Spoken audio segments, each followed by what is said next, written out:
Hi friends, പുതിയൊരു വീഡിയോയിലേക്ക് എല്ലാവർക്കും സ്വാഗതം. ഇന്നത്തെ ടോപ്പിക്ക് സ്വദേശ് മെഗാ ക്വിസ്. അപ്പം നമുക്ക് നേരെ വീഡിയോയിലേക്ക് കിടക്കാം. ഗാന്ധിജി തൻ്റെ ആത്മകഥ എഴുതിയത് ഏത് ഭാഷയിലാണ്? ഉത്തരം ഗുജറാത്തി ഭാഷയിൽ. ബീഹാർ ഗാന്ധി എന്നറിയപ്പെടുന്നത് ആരാണ്? ഉത്തരം ഡോക്ടർ രാജേന്ദ്ര പ്രസാദ് ആണ് ബീഹാർ ഗാന്ധി എന്നറിയപ്പെടുന്നത്. ഇന്ത്യക്ക് സ്വാതന്ത്ര്യം ലഭിക്കുമ്പോൾ ഇന്ത്യൻ നാഷണൽ കോൺഗ്രസിന്റെ പ്രസിഡന്റ് സ്ഥാനത്ത് ആരായിരുന്നു? ഉത്തരം JB കൃപാലിനി. ഗാന്ധിജിയുടെ ആത്മകഥയുടെ പേരെന്താണ്? ഉത്തരം എന്റെ സത്യാന്വേഷണ പരീക്ഷണങ്ങൾ എന്നാണ് ഗാന്ധിജിയുടെ ആത്മകഥയുടെ പേര്. ഗാന്ധിജി ഇന്ത്യയിൽ നടത്തിയ ആദ്യ സത്യാഗ്രഹ സമരം ഏതായിരുന്നു? ഉത്തരം ചമ്പാരൻ സമരം. ഗാന്ധിജി നിയമം പഠിക്കാൻ ഇംഗ്ലണ്ടിലേക്ക് പോയത് ഏത് വർഷമാണ്?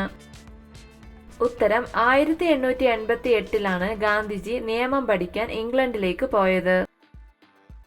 ഐക്യരാഷ്ട്ര സംഘടനയുടെ ആദ്യ ഇന്ത്യൻ വനിതാ പ്രസിഡന്റ് ആരായിരുന്നു? ഉത്തരം വിജയലക്ഷ്മി പണ്ഡിറ്റ് ആയിരുന്നു ഐക്യരാഷ്ട്ര സംഘടനയുടെ ആദ്യ ഇന്ത്യൻ വനിതാ പ്രസിഡന്റ്.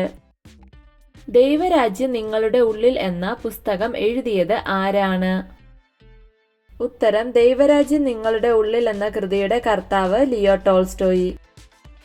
ഗാന്ധിജി പങ്കെടുത്ത ഏക വട്ടമേശ സമ്മേളനം ഏതായിരുന്നു? ഉത്തരം രണ്ടാമത്തെ വട്ടമേശ സമ്മേളനത്തിലാണ് ഗാന്ധിജി പങ്കെടുത്തിട്ടുള്ളത്. ഗാന്ധിജിയെ അർദ്ധനഗ്നനായ ഫക്കീർ എന്ന് വിശേഷിപ്പിച്ചത് ആരാണ്? ഉത്തരം വിൻസ്റ്റൺ ചർച്ചിലാണ് ഗാന്ധിജിയെ അർദ്ധനഗ്നനായ ഫക്കീർ എന്ന് വിശേഷിപ്പിച്ചത്. അൺഹാപ്പി ഇന്ത്യ എന്ന പുസ്തകം എഴുതിയത് ആരാണ്?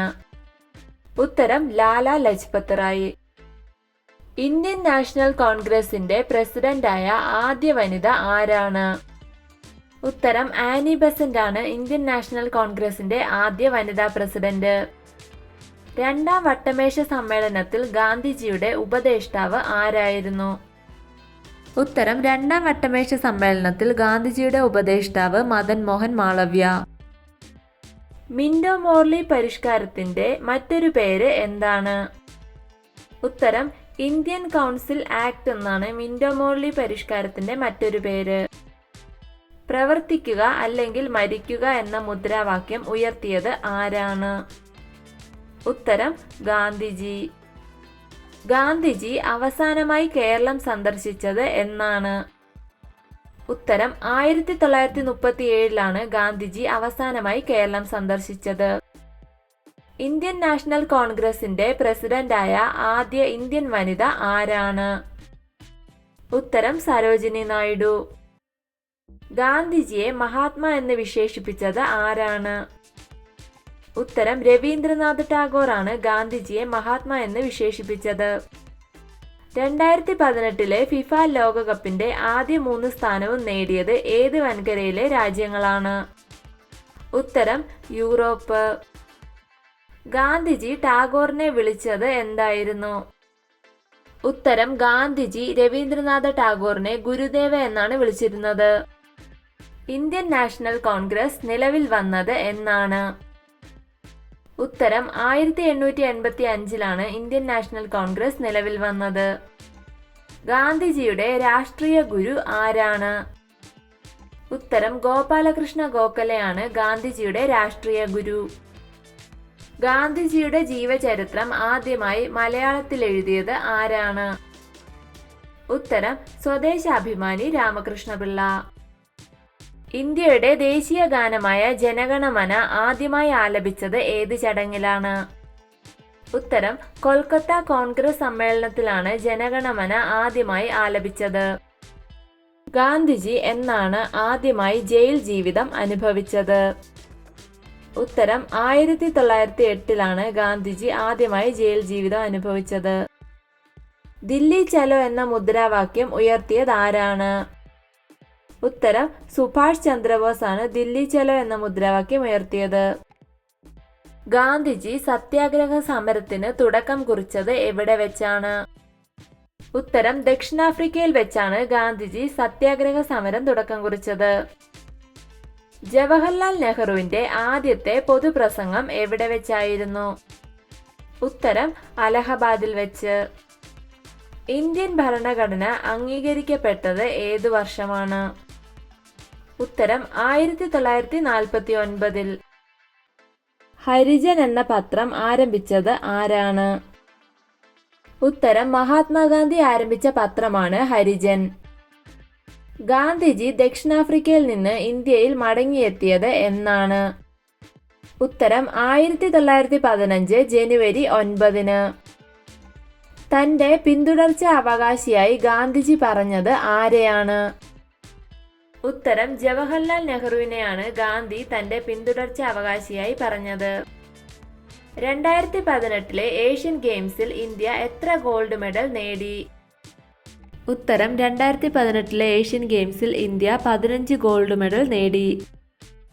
ഗാന്ധിജി തന്റെ രാഷ്ട്രീയ പരീക്ഷണശാല എന്ന് വിളിച്ച സ്ഥലം ഏതാണ്? ഉത്തരം ദക്ഷിണാഫ്രിക്ക. ഗാന്ധിജിയുടെ കേരള സന്ദർശന വേളയിൽ തന്റെ സ്വർണ്ണാഭരണങ്ങൾ ഗാന്ധിജിക്ക് സമ്മാനിച്ച വനിത ആരാണ്? ഉത്തരം കൗമുദി ടീച്ചറാണ് സ്വർണ്ണാഭരണങ്ങൾ ഗാന്ധിജിക്ക് നൽകിയത്. അന്തർദേശീയ അഹിംസാ ദിനമായി ആചരിക്കുന്നത് എന്നാണ്? ഉത്തരം ഒക്ടോബർ 2 അന്തർദേശീയ അഹിംസാ ദിനം. ഗാന്ധിജിയുടെ മനസാക്ഷി സൂക്ഷിപ്പുകാരൻ എന്ന് വിശേഷിപ്പിക്കപ്പെടുന്ന ദക്ഷിണേന്ത്യൻ നേതാവ് ആരാണ്? ഉത്തരം സി രാജഗോപാലാചാരി. ഗാന്ധിജിയും ഗോഡ്സെയും എന്ന കവിതാ പുസ്തകം രചിച്ചത് ആരാണ്? ഉത്തരം NV കൃഷ്ണവാര്യരുടെ പുസ്തകമാണ് ഗാന്ധിജിയും ഗോഡ്സെയും. ജവഹർലാൽ നെഹ്റുവിന്റെ ആദ്യത്തെ പൊതുപ്രസംഗം അലഹബാദിൽ വെച്ച് എന്നായിരുന്നു നടന്നത്? ഉത്തരം 1915. ഗാന്ധിജിയെ ഇന്ത്യയുടെ രാഷ്ട്രപിതാവ് എന്ന് ആദ്യം വിളിച്ചത് ആരാണ്? ഉത്തരം ഗാന്ധിജിയെ ഇന്ത്യയുടെ രാഷ്ട്രപിതാവെന്ന് ആദ്യം വിളിച്ചത് സുഭാഷ് ചന്ദ്രബോസ്. ദേശീയ വിദ്യാഭ്യാസ ദിനമായി ആചരിക്കുന്നത് ആരുടെ ജന്മദിനമാണ്? ഉത്തരം മൗലാന അബ്ദുൽ കലാം ആസാദ്. എന്നാണ് ഗാന്ധിജി അന്തരിച്ചത്? ഉത്തരം 1948 ജനുവരി 30. സ്വാതന്ത്ര്യ സമരകാലത്ത് ആദ്യത്തെ വട്ടമേശ സമ്മേളനം നടന്ന വർഷം? ഉത്തരം 1930 ആദ്യ വട്ടമേശ സമ്മേളനം നടന്നത്. വൈക്കം മുഹമ്മദ് ബഷീറിന്റെ മരണശേഷം പ്രസിദ്ധീകരിച്ച നോവൽ ഏതാണ്? ഉത്തരം പ്രേം പാറ്റയാണ് വൈക്കം മുഹമ്മദ് ബഷീറിന്റെ മരണശേഷം പ്രസിദ്ധീകരിച്ച നോവൽ. ദേശീയ വിദ്യാഭ്യാസ ദിനമായി ആചരിക്കുന്നത് എന്നാണ്? ഉത്തരം നവംബർ 11. കേരളത്തിലെ ആദ്യത്തെ പബ്ലിക് ലൈബ്രറി ഏതാണ്? ഉത്തരം തിരുവനന്തപുരം പബ്ലിക് ലൈബ്രറി. ഇന്ത്യയുടെ മഹാനായ പുത്രൻ എന്ന് അയ്യങ്കാളിയെ വിശേഷിപ്പിച്ചത് ആരാണ്? ഉത്തരം ഇന്ദിരാഗാന്ധി. ഗാന്ധിജിയുടെ ആത്മീയ ഗുരു എന്നറിയപ്പെടുന്നത് ആരാണ്? ഉത്തരം ലിയോ ടോൾസ്റ്റോയ് ആണ് ഗാന്ധിജിയുടെ ആത്മീയ ഗുരു എന്ന് അറിയപ്പെടുന്നത്. കേരളത്തിലെ ആദ്യ സോഷ്യലിസ്റ്റ് പത്രം എന്നറിയപ്പെടുന്നത് ഏതാണ്? ഉത്തരം കേരളത്തിലെ ആദ്യ സോഷ്യലിസ്റ്റ് പത്രം പ്രഭാതം. പുലയരുടെ രാജാവ് എന്നറിയപ്പെടുന്നത് ആരാണ്? ഉത്തരം അയ്യങ്കാളിയാണ് പുലയരുടെ രാജാവ് എന്ന പേരിൽ അറിയപ്പെടുന്നത്. ശ്രീനാരായണ ഗുരുവിനെ രണ്ടാം ബുദ്ധൻ എന്ന് വിശേഷിപ്പിച്ച മഹാകവി ആരാണ്? ഉത്തരം ജി ശങ്കരക്കുറുപ്പ്. ടോട്ടൽ തിയേറ്റർ എന്ന് പാശ്ചാത്യർ വിശേഷിപ്പിക്കുന്ന കേരളീയ കല ഏതാണ്? ഉത്തരം കഥകളി. ഗാന്ധിജി ദക്ഷിണാഫ്രിക്കയിൽ ആരംഭിച്ച പത്രം ഏതാണ്? ഉത്തരം ഇന്ത്യൻ ഒപ്പീനിയൻ എന്ന പത്രമാണ് ഗാന്ധിജി ദക്ഷിണാഫ്രിക്കയിൽ ആരംഭിച്ചത്. വീഡിയോ ഇഷ്ടമായ ലൈക്ക് ചെയ്യൂ. നിങ്ങളുടെ അഭിപ്രായങ്ങളും നിർദ്ദേശങ്ങളും കമന്റായി രേഖപ്പെടുത്തൂ. കൂടുതൽ വീഡിയോകൾക്കായി ചാനൽ സബ്സ്ക്രൈബ് ചെയ്യൂ. Thank you for watching my videos.